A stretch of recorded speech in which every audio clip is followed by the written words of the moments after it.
Alors bonjour à vous, ici David Laroche de la série Wake Up Calls, votre réveil matin pour vous donner le sourire et faire en sorte que vous puissiez profiter de cette vie juste un peu plus. Alors aujourd'hui, cette semaine sur le bonheur, on va aborder atteindre le bonheur avec 5 principes, 5 postures, 5 clés, 5 secrets, allez je me lâche, 5 secrets qui vont permettre d'être plus heureux dans le bonheur.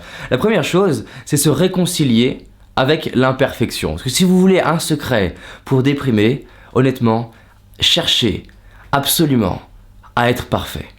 Cherchez absolument à faire les choses parfaites. Ça c'est le facteur numéro 1, source de mal-être, parce que manque de bol, c'est impossible. Parce que vu que la perfection, c'est quelque chose de très subjectif, ne serait-ce que même si vous arrivez à l'atteindre, déjà les autres vont pas le voir comme parfait, et même vous, vu que vous allez évoluer, dans 2 semaines, ce que vous avez fait comme parfait il y a 2 semaines ne sera plus parfait. Donc chercher à être parfait, c'est le meilleur moyen d'être malheureux. Alors du coup, réconcilier avec l'imperfection, c'est une belle façon d'être nouveau atteindre le bonheur. Réconcilier avec le fait que vous avez le droit de ne pas avoir fait à 100%, mais que votre job c'est de faire au mieux et ensuite d'améliorer et en fait à chaque fois de faire au mieux. Le deuxième secret, c'est faire du sourire une habitude. C'est-à-dire que par exemple en toutes circonstances, vous êtes capable de sourire à la vie. Alors pas sourire bêtement, vous n'allez pas faire comme ça tout le temps, ça ferait un peu trop.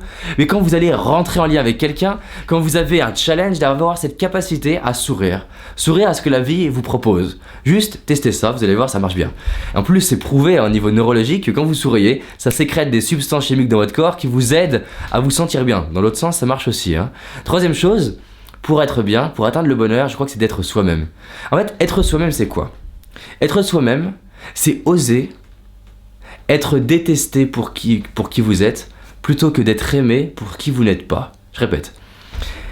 C'est oser se montrer tel que je suis pour peut-être être détesté tel que je suis, plutôt que d'être aimé tel que je ne suis pas. Mais du coup, la bonne nouvelle, c'est que je vais aussi être aimé pour qui je suis. Donc le fait d'être moi-même, être authentique, je vais comme un aimant m'attirer des gens qui me correspondent. Forcément, si je m'attire des gens qui me correspondent, je vais être forcément plus heureux, parce qu'ils vont partager mon système de valeurs, je vais pouvoir communiquer plus facilement avec eux, je vais automatiquement avoir envie de les valoriser, puisqu'ils me correspondent, et eux, automatiquement, vont avoir envie de me valoriser, ce qui, d'office, va augmenter mon estime de moi. Donc si je suis moi-même, je vais m'attirer le bon partenaire, je vais m'attirer le bon emploi, je vais m'attirer la bonne relation de couple, je vais m'attirer ce que vous voulez, mais en tout cas ça va me correspondre plutôt que l'inverse. Et visualiser comme un aimant, en fait, si vous n'êtes pas vous-même, c'est comme un aimant qui a été dépolarisé. Cet aimant dépolarisé, il attire rien, il rejette rien. Si je suis moi-même, je vais à la fois attirer, mais aussi rejeter. Mandela est plus détesté que moi. Pourquoi ? Parce qu'il a été plus adoré. Donc ça va avec.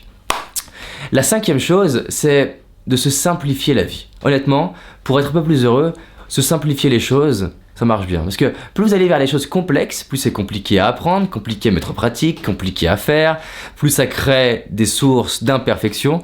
Donc des fois, simplifier les choses, c'est pas mal. Simplifier, par exemple, pour moi, la réalisation de ces wake-up calls crée plutôt du bien-être. Pourquoi ? Parce que ça me permet d'en faire plus, de les faire avec aisance, alors que du coup, si je me mettais à un niveau de perfection extrêmement élevé, je mettrais 3 jours à faire mes 5 vidéos et je serais pas forcément très heureux.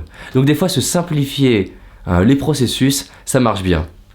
Et en fait, j'en ai oublié une, c'était ma 5e, c'est être une source de bonheur pour les autres. Comment vous pouvez être une source de bonheur pour les gens qui sont autour de vous ? Comment vous pouvez faire la différence dans les gens que vous croisez ? Comment vous pouvez faire pour être la personne à la boulangerie qui apporte le plus de positif ? Comment vous pouvez faire pour que le taxi pense que vous êtes le meilleur client de son année ou au moins le meilleur client de sa journée ? Comment vous pouvez faire pour être une source de bonheur auprès des personnes que vous aimez ?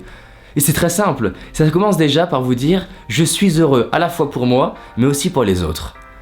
De parler de bonnes nouvelles et d'appliquer aussi les vidéos qu'on a vues précédemment. Parce que je vous rappelle, les wake-up calls, c'est tous les jours. Donc regardez les vidéos précédentes. Et si vous l'avez déjà fait, je vous dis à demain. À bientôt.